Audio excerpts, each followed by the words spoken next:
Good morning. How are you doing today? Do you have your cup of coffee ready to just wake you up? Or maybe a cup of tea? You might just need something for this show because we're getting into a topic that's a little heavy, but it's very important. And I can't even begin to stress how important that this conversation needs to happen a lot earlier than it usually takes place. What are we talking about? You may be asking. We're talking about toxicity in relationships and how to avoid the drama. And in studio, we have a psychologist, Dr. Jane Kimani, who has been doing this for many, many, many years. And she's here to share her wisdom with us. But before we get into the show, please follow us on social media. If you want to share maybe your story or maybe ask some questions, just hit us up on Living With Us on Facebook, Instagram, and Twitter. We would love to hear your thoughts. Welcome. Thank you. First things first. Yes. Look at us matching. Imagine we're in sync. Yeah, it means this is going to flow beautifully. It's going to flow, and you can see the color is red. Red. It's like we had a conversation. We did about love, but we're already there. We're about to talk about love. Yes, You're right. Yes. So, Dr. Jane, maybe we could start by defining what a healthy relationship looks like, so that we know what one that isn't healthy looks like. But what's a healthy relationship? I think a healthy relationship is defined by the couple itself, because marriages differ, they're dynamic in their own way. Every couple has its own dynamism of a relationship, but generally we've got standards of which you can say up to this place it is toxic. But how do we define a healthy relationship? A healthy relationship is a relationship where you get into and the partner is adding value to you and vice versa. You should clearly have your value added. When you're in that relationship, you should get there and improve and become a better person with time. Okay. That does not mean that at times you'll not have a few issues here and there, but it means that you also have ways of resolving conflict. Ooh, that's usually the big issue, isn't it? Yes. Because when things are good, things are great, but it's when you need when conflict arises, and where do you even start with trying to handle conflict? That's the point. You know, if you're not well prepared, number one, to understand yourself, because the main conflict begins within you. Most of the relational conflicts do not come in with a partner. Yes, a partner will contribute. But if you know yourself and you're steady within yourself, you know your space and you understand your space. And you did not marry or get married to be fulfilled. You're already fulfilled before you met that person. Right. When you already have your fulfillment, and you know what you want in life, it's very easy to be accommodative. And how, I mean, I know there's a lot of people watching right now and are wondering, listen, I'm just out here trying to figure out what exactly is my purpose? Where do I get that sense of fulfillment? How do you begin to build that within yourself even before you start to look for someone who is fulfilled as well? Yeah, we do a lot of premarital counseling, and one thing I tell people, before you decide I want to get married or I'm getting serious in a relationship, give yourself time away. Just some time away. From the relationship? No, from everything. Okay. Get an afternoon off. Get your phone off, everybody away. Ask yourself, who am I? Because many times we're so busy. Ooh, that's a difficult question. Already I'm starting to panic. Who am I? That's a heavy one to unpack in an afternoon. And that's one thing that we do not do. We say we want to have a me time, but the phone is on. TV is on. TV is on. Yeah. You have expectations. Somebody might be calling in. You just need to get a brief holiday with yourself. And understand, who are you? What are your fears? What are your insecurities? Address them. Right. Address their origin. Address way out. Get a way out. Don't expect a woman or a man to come and fix that for you. If you do not fix yourself up, you cannot be fixed by a partner. And that's a mistake. Right, and then your expectations start to be high, and then it leads to conflict, and the next thing you know, it's a horrible, toxic relationship. So we need, first of all, to get time with ourselves, understand, and many times you need to see a counselor. Have a counselor walk you down the lane so that you're able to heal. Because at times people carry wounds, people carry baggages. Yeah. The main issue in relationship are the baggages people walk in with. Oof. Yes. Oh man. Okay, yes. So now you were talking about finding fulfillment within yourself. Yes. So say for instance, I come into the relationship and I feel that I have that sense of fulfillment, but still things aren't working and it starts to feel toxic. How do I know whether to lead with my heart or to lead with my head? Yeah, because we constantly need to have our heads alert. We constantly, you know, in the psychology of love, they say the first 8 months, especially for a lady, they do not reason out a lot. They don't what? Sorry? They don't reason out. They don't use the head. They use the heart. Oh, interesting. And that's why they say love is blind. Because at that point, practically it's blind. Research has proven. Wow, and is that different for the men? It's very different for the men. So what's the time frame for the gentlemen? For the men, they walk into a relationship with you know, they're very logical and analytical. They walk in, they're having analyzed and taken their time. Oh my goodness. So them, they're very logical. Do you know, it's taking me back to a show we aired recently with Monesi, and he was saying that when you're on a first date, within the first 15 minutes, a man has figured out yeah, he's already figured out. But a woman will take longer. She'll take about an hour. So at times, not even an hour. It takes you to touch the area of her insecurity and her fear. Perhaps nobody has ever told her that she looks beautiful. Your eyes are stunning. And that alone, because we're very emotive, that alone will cause her to cling to a man. And the emotions begin to flow. Later on, you'll realize it was the wrong man. Yeah. And unfortunately, if you do not give yourself enough time for dating and to know the person, you get to realize that when you're already in trouble. And that's why we're having a lot of issues. So many people who enter into marriage and then they realize, I should not have done that soon. Yeah, right. That soon. Okay. Yeah, because like their eyes suddenly open and they realize, what? How did I get here? Yes. Uh-oh. But for a man, interesting enough, when a man is ready for marriage, he knows he is. Right. He knows, because for them, their reasoning is through analysis and logical thinking. For us, our reasoning is there good, but it's clouded with a lot of emotions. By the time somebody tells you, can we have coffee? You're already thinking, wow, this will be the color scheme of our wedding. And our babies are going to and be our babies will be, they'll be having the father's hair. Oh, geez. Now, you get what I'm saying? Right, I hear you. So then how do we navigate that moment where you start to wonder, is this a toxic relationship? Do we then stop and have to take time out and focus on what our head is telling us? Yeah, you've got to, because at times the heart may not reason. And I'll say the reason why the heart does not reason, for ladies especially, who have seen their fathers batter their mothers.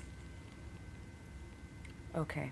So how were they tutored? How were they taught into relationships? The first boyfriend, who quote-unquote boyfriend, is their father, beat their mom. So most of those ladies end up in what we call the bad boy relationship.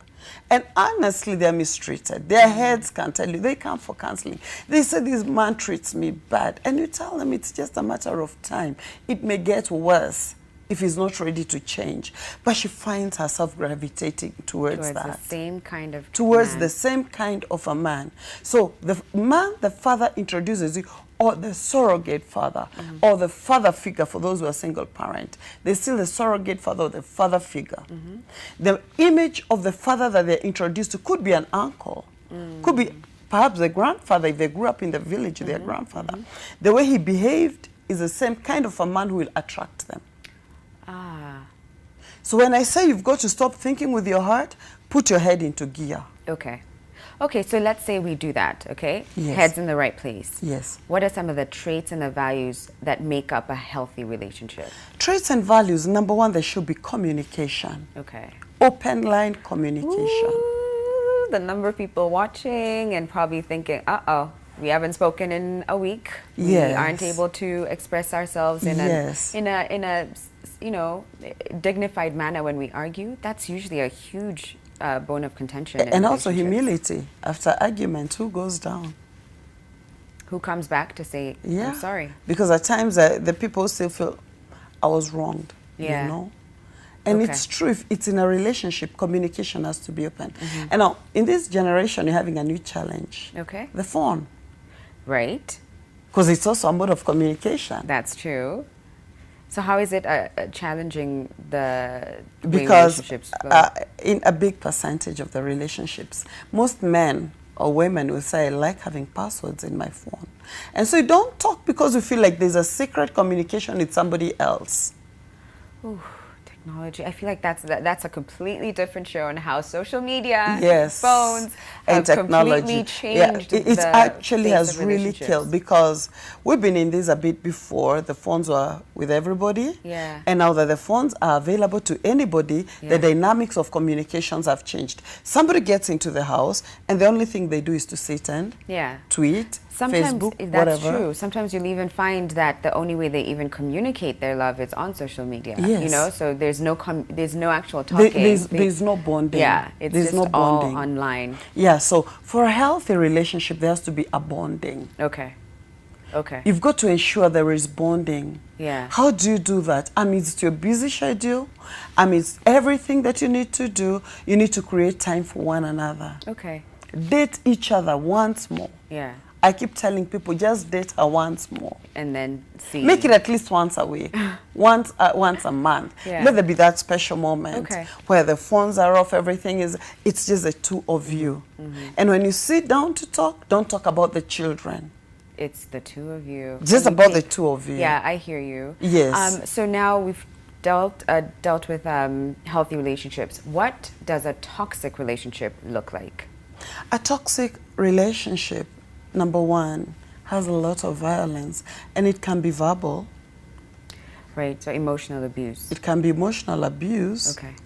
It can be even physical. Yeah. At times, it can even get to the dimensions of finances and choices.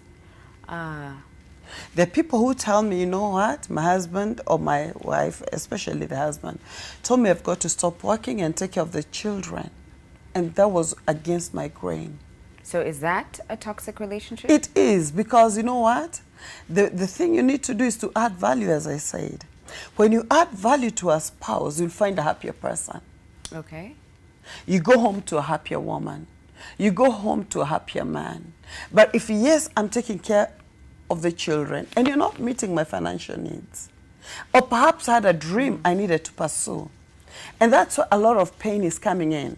You've got dreams you needed to pursue, but the other partner tells you, no, your dreams come to an end. It's my dreams to pursue. There's space for corporate dreaming, where you dream as a family. Right. These are vision, these are a plan. Right. And actually, that should be done before. And if they've not done that right now, they should sit down and work it out.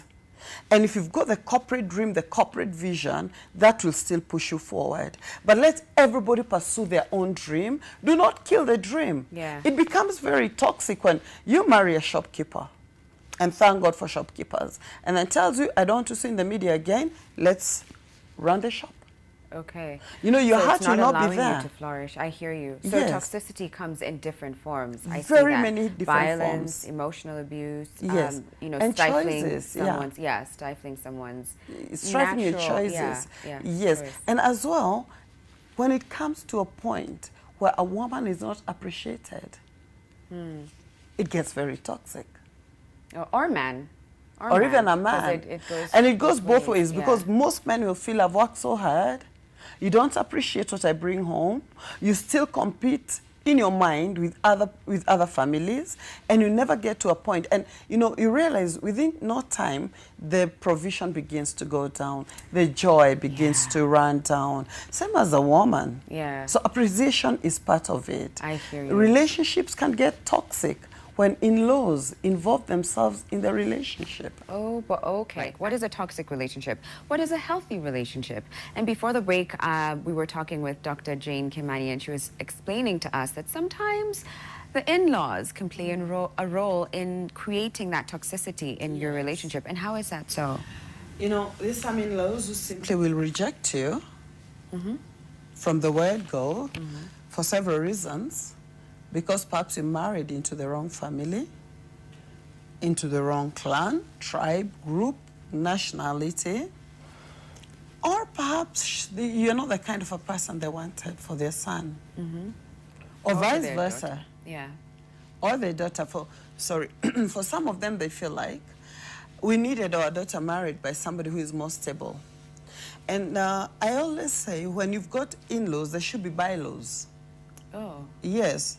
There should be bylaws that govern their proximity. That is a tweetable moment. Yes. When you've got in-laws. There should be bylaws. There should be bylaws. Yes. Okay. Because without the bylaws, they're going to trend into your space. Right. And you need to create the boundaries. Yes, you need to create boundaries. You need to create affection and love for them and extend a hand towards them. But there needs to be boundaries, because without the boundaries, they're soon going to get an issue. And the issue that happens between them honestly will affect the relationship, because this is my family you're trying to talk against. See, that's blood. Right. We are dealing with blood relationships. Yeah. And many times the person who is affected tends to lean towards one side. And somehow, assuming it's the lady, the mom has gotten into the relationship, and the lady has an affection towards the mom and the husband, she feels torn apart. Their relationships, there are many marriages actually that have been broken because of involvement of the in-laws. Right. Some women complain and they say, my husband can't make a decision without the mother. Right. Or without the family Being deciding involved. with him. Yeah, I hear you. So sometimes it's just important to create clear boundaries and And you create them early. said. Yeah. You create them early. And if not done so kindly, start to do that quite early. Yeah. Because at times it gets very, very wounding. When somebody is wounded within the relationship by somebody who is not actually a partner, I hear you. but is a protected party, Yeah. protected by the essence of this blood relationship. Right. Yeah. Okay. So then how do you know when there are red flags? If this is a, toxic relationship, we've talked about it being toxic through emotional abuse, physical abuse, stifling someone's creativity, or even the in-laws coming in. Or even physical abuse. Yeah, physical abuse. So how do you know what the red flags are? Are there certain feelings? I mean, in the physical abuse sense, it's clear. It's physically, clear. it's Yeah, there. it's But white and are black. there certain things that are clear red flags that you should look out for? When it comes to the emotional. When it comes to toxicity in a relationship. The first thing is death of a dream. Okay. And that one, you'll feel it within you. Okay. You will feel it. Because marriage is everybody's dream. When you get into it, you dream of happiness. You dream of fulfillment. But there are points where you feel, I've fought for this marriage. I've tried to make it work, but the other party is not working with me. So when you realize you're working on the marriage alone, know now that it's getting seriously toxic, and that's a flag. Okay. Perhaps the other partner is not faithful, and so you're trying to work it out, and the other partner does not see the essence. No, there is danger, and it's heading down, it's spiraling down. Okay. Yeah. And so what are some of the things that one can do to help curb that, so that it's not a sinking ship, but you can try and save it? Yeah. Involve a counselor. Okay. But before you involve a counselor, talk to the party. Tell this other person, tell your partner, I want you to create time for me. We talk. Okay. Try and create time. Create the ambience. What would that look like if you're creating the ambience? Perhaps you fight in the bedroom too much. Go and take an off. Go to a hotel with a different look. Right. Yeah, so that the memories are not repeated. The problem we have is when you've been arguing facing this wall, and you want us to resolve facing this, and I'm facing the same wall. So on that wall, it's like it's written all my pain and bitterness. I hear you. So move to a different place. Try and create a difference. Go and express your fear, because many people do not understand your fear until you talk it out. The other partner may be saying it's well, it's okay. Things are okay, she's complaining or he's complaining. What's the problem? So you need time to express yourself. And when you're doing that, I tell women, don't become circular. Okay. Because for us, we are very, very circular. How so? In our conversation, you start your pain, your conversation about your pain, by number one, becoming very historical and hysterical.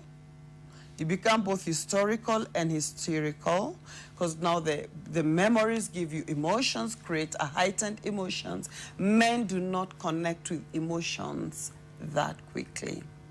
So what are you supposed to do? Figure out what you want to tell him. To the point. Men are linear in their conversation. When you begin to go around circles, you lose him.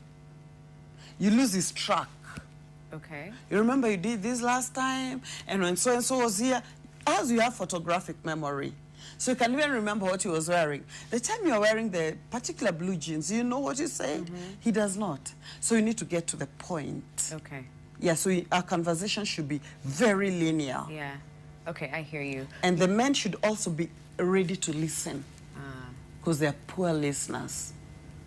They should learn to listen and embrace the situation. Okay. Yeah. You talked about therapy as one of the ways to try and fix When that toxicity. doesn't work, yeah, go for therapy. Now, I know a lot of Kenyans, or people in general, they tend to feel a little anxious about the word therapy. It feels like this big, daunting word, and you don't know where to start. Yes. So where does one start? How do you go about finding a therapist? There are the people who are trained, but besides, let's say like us who are professional in that, you may have your pastor or somebody in your religious circle who deals with such issues. Approach them. If you feel very comfortable with that, first approach them. But the challenge that happens, especially with the men, is they say, I don't want us to talk to people who know us. Yeah. I don't know. I find that some men who are quite open to the idea too, and sometimes it's the women who don't want their business out. So I'm not sure. I feel like there's a fair amount of resistance on both parties, especially if it's new, the idea of therapy. I think, according to my own experience, the women are more easy. They're more ready.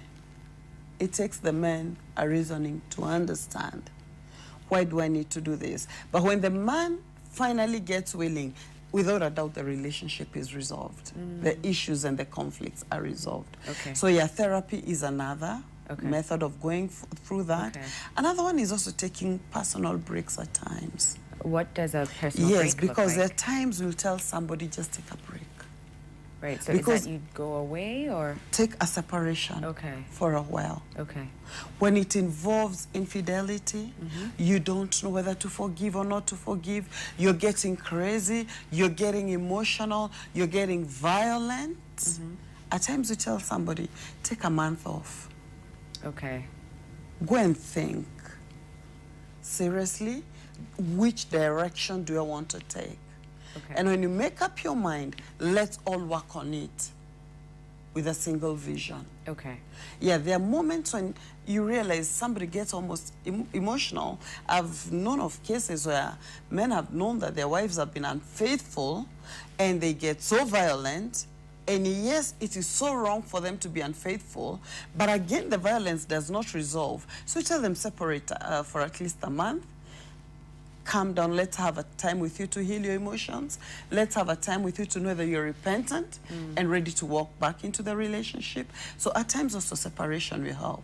Okay. Yes. So on both parties, they just take time out? But that's very rare. Yeah. Yeah. How rare that it would work, or rare that No, it happens? No, rare that you recommend that. Oh. It's on extreme cases. Extreme cases. Yes. I hear you. So say, for instance, you've tried everything, you know, you've tried going for therapy, you've had conversations with your partner, and it just doesn't feel like it's working. How do you know that it's now time to exit? You know, before you decide to exit, there's so much to put into consideration. It has to be something very monumental. You've got to say, this man beats me, I'm afraid he'll kill me. And Or he has vice stopped versa. beating me. Or vice versa, yeah. because there's some, you know, It's you never working know. both It could ways be the other way nowadays. around. Yeah. Yeah, it could be that the man is afraid of danger. Yeah. And he realizes they've gone for therapy. We've done everything. We've talked to parents. She's not stopped battering me. So excuse me, I need to leave. Right. So that's when you're fearful for your life. When you're fearful for your life. Okay. Or perhaps the other reason that I find people opting out is when there's been continuous infidelity. You know, infidelity is not an issue, it's a crisis. It's actually a crisis. Okay. And if the other party is not ready to handle, and you feel like you've really broken my trust, I cannot be able to build the trust again. We've done counseling, but you've gone back to it again. I forgave you, you've gone back to it again. At that point, they feel like, I also need to leave. Okay. The wounds are too many. Right. I need to start healing. Okay. Would that also be the case then in the sense that someone's suffering from an addiction of sorts? You know, you keep going back. Maybe it's alcoholism or something of the sort. What if that's the issue that you're dealing with in the relationship? How does one navigate that? But I ask people one question. If the issue is alcoholism, was he drinking before you married? Perhaps, I mean, I don't know. Maybe, let's say it just got worse over time. It got worse? Yeah. I also remind them of the vows, for good and for worse. Okay. You know, when it comes to addiction, I believe stand with that person to the last moment. Okay. Stand with them to the last moment. Because many people, you got into his life or into her life, especially alcoholism. It's not difficult to deal with that. The only thing is to know what's the trick. It's not. You don't think it's difficult? No. No? No, as a counselor, no. Oh, I don't know. I'd imagine that it takes a lot of work and a lot of time and a lot of forgiveness. And I think that can be difficult in a relationship when it's the same thing happening, or even for the person going through whatever addiction that may be. No? You know what? In life, you've got to embrace patience. You've got to embrace patience. And that's what I tell people. If you do not embrace patience, you're going to break up every other day. Okay. Because it could be addicted in one area, and that could be his line of weakness, but you also have a line of weakness. And mainly when you're judging a person by the line of their weakness, we stand as holier than thou. You get what I'm saying? Yeah. But if both of you embrace patience, I've dealt with clients who have come with deep-rooted issues of addiction, especially talking about alcohol. And the most important thing is to understand what led you to this. Right. What triggers you to do this? When you understand what leads them to it, what triggers the desire for alcohol, number one, you're halfway through the situation. Okay. You're halfway through the situation. What frustrations could have led you to this? Because there are men who go through issues and they will not find it comfortable to tell their wives, because they feel like if I tell you I'm losing my job, or it's so frustrating at my place of work, you will not respect me anymore as a man. Right. So they look for a way to vent out the issue. And I tell partners, when your partner is getting into addiction, become their number one friend. I see. When you develop friendship, beyond the relationship, friendship, with friendship comes in trust. When trust is there, a person can open their heart. And they can tell you, this is a reason why I'm going through this. Okay. This is what triggers me to do. Right. And as a friend, you stand by them. It will take me forever to tell you to walk out. Not unless when the person gets into the addiction, they're abusive. Ah, I see. They're abusive. But before we tell you, quit and let this guy die, because that's what you're saying. Or girl, yeah. Because most of them get deeper into it. I keep saying this, marriage is for adults. And by the time you get into a relationship, you've got to know it's for life. Yes, situations happen, and yes, you've got to end it. Nobody wanted to end it. But it shouldn't be the first. But it should not be Yeah. the first prayer, the first Yeah. thought. Okay. It should not be the first way out. Right. The first way out is be a general. Fight within your marriage to make it work. Exactly. Oh, amen. Yes. We've got to take a quick break, but when we come back, I'll be asking Dr. Jane about children and how it affects this conversation, and if you should leave, if you should stay, if you should fight. Okay, our quick fact for today is this. We've actually got two. First one being 1 in 3 women and 1 in 4 men have been in abusive relationships. And the second one is 1 in 5 women and 1 in 7 men have faced severe physical violence. Now we're talking about toxicity in relationships, and I think you know why we need to continue this conversation with Dr. Jane. Okay, the last conversation when you talked about be a general really got me. I think that was a beautiful statement. But now I'm curious to know, how does the advice change, if at all, when children are involved? Yeah. You know, at times we tell people, you met the two of you, the children are not in the picture. Yeah. So if it was just about the two of you, can make your decision and make your way forward. Just the two of you. But now you've got beautiful children who came into this out of the relationship you have had. I would like to let every person who is planning to do a divorce or who has gone through that, number one, to understand, children go through mourning. When the divorce happens and you've separated, perhaps they've remained with one parent or the other, they go through a period of mourning. Actual mourning. Right. The same mourning period they would go through if one parent had passed on. Number two, they go through a lot of self-blame. Why is that? Yes. All the children feel like, I could have done something to keep mom and dad together. Yeah. And in the middle of the night, they keep wondering, what could I have done? Is it because I wronged mom that they separated? Is it because I was not obedient to dad, that's why they separated? They first of all anchor the blame. They're not ready. Okay. They anchor the blame. And when they do, they feel like, if only I had done something, if I had performed better in school. And the first person that's affected is a child. Okay. And when they come for counseling, they forget the children. Oof. Children are never involved in divorce relationships, in divorce affairs, sorry. They are not involved. They're the first people who should be going for counseling with the parents, and So to make them understand this is why mom and dad cannot be together again. It's not because of you, it's because of issues that were beyond us, but we love you and we are friends. Let them understand that mommy and daddy are not like north and south. They'll never meet. They're still friends. And I tell parents, act like friends for the sake of your children. Yeah, even if you're not. Yeah, be a drama queen. Go Yeah. to Hollywood for the sake of your children. Get an acting career. Yes. Yeah. Why? Because the effect that emotionally has on your children, psychologically, all round, even academically. It affects them even academically. Right. It affects their relationships, even with their peers, at whatever age.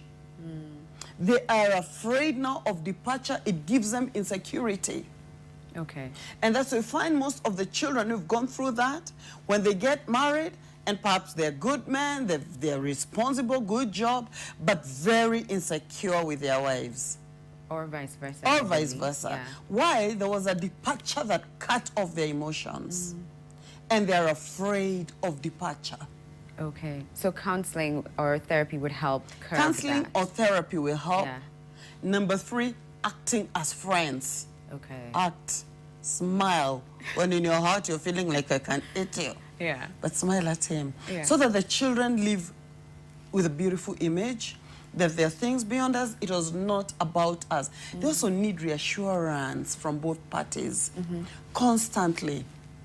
Reassurance about who they are, that you're a great person, you're going to high places. Reassurance that when you get married, it will work. Because the pattern that we inculcate into their minds is a very pattern that they reproduce. Right. If it is not curbed. Yeah.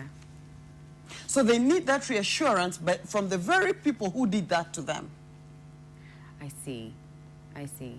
They need to be taken out for a holiday And at times, even if the mothers and the father are sleeping in very different rooms, create a holiday for the sake of these children, even if it's only one day in a year. Okay. Children live with memories, and memories make their lives. Right. In fact, in our very first show on Living With Us, we had Catherine share her story of a blended family. And she shared that the main thing that makes it work is that they put the children first. Yes. No matter what, they put the children first. And that's what's made her family as beautiful and successful as it is. So it does hear you. Work. Put them first. Yes. Put your differences aside and get to work. And create a lot of time for them. Create a lot of time. And when you see them sulking, go talk to them. Especially children at the lower age will always have the comfort with that when you place a hand on them. That contact gives them peace and comfort. Right. Reassurance and security. Yeah. Yes. And a reminder that, you know what, families come in different shapes and sizes, and this does not define you. It does not define your future. I hear you. Yes. So now, say for instance, you've now, tried the therapy and all the things that you shared with us that would help curb you from ending the relationship, and you still feel like you want to exit. How do you prepare yourself psychologically? Yeah. Because it's also, you talked about the children grieving. Yeah, mourning. they do. I'm sure even for the people involved, they're grieving and they have to let go. You know, so after they let go. Let me first say this. You'll never sufficiently prepare yourself for a divorce. You prepare yourself, you find the impact that you needed to work on after. You work on the impact after. Why? Because you have an energy and the emotions that are carrying you through the momentum to the divorce. But when they suddenly are cut down and you realize he's not coming back home or she's not coming back home, that's when the emotions visit home. And yes, at times you needed that divorce, for sure. For sure, because he's battered you too much, emotionally or otherwise, and you fought the good fight. Right, or she has fought the good fight of marriage. You know, the good fight of marriage. You've been a general, you've lost the battle. At times, generals also lose the battle. And you say, I've fought my best, I've left with scars and wounds, but I did my best, my head is still up. Number one, if it was the other party was at the wrong, do not carry the blame. But how do you know who's on the wrong? For example, if it is infidelity, you know who is wrong. Okay, right. So there's some instances where especially in divorce, it is white and black.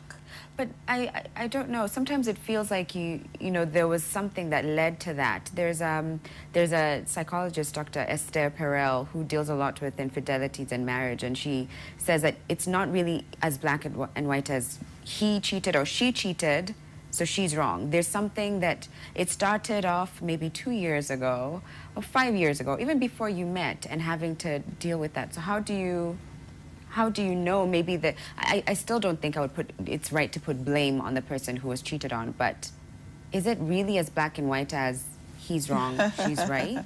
Let me tell you something. If we talk about the before, we can talk about trails. Again, I'm a pastor, so we didn't get to that. I could teach on different trails that had infidelity, even from the Word of God, and the effect that it had.